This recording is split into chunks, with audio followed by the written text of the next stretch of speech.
আল্লাহ তুমি আমার গুনাহগার উম্মতকে বাঁচাও। এই দুনিয়ার বুকে রব্বুল আলামিন সব নবীকে একটা করে দাওয়া মুস্তাজাবা দিয়েছেন, মানে যে দোয়া করলে কবুল হয়ে যায় সাথে সাথেই। দাও বিহা, দুনিয়ার সব নবীরা ওই দোয়াটা দুনিয়ায় করে ফেলেছে। বিশ্বনবী বলেন আমি করি নাই।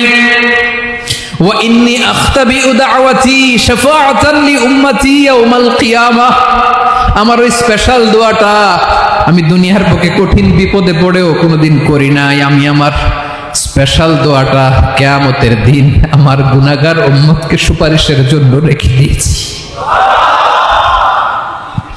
আল্লাহ বলবেন নবীর ফারাসাক, মাথা তোলেন, আর কাটবেন না। বিশ্ব নবী মাথা তুলবেন, আল্লাহ বলবেন সাল তুতা, আপনি যা চাবেন তাই দেব। ওয়াশফা তুশাফা, সুপারিশ করেন, সুপারিশ কবুল করব।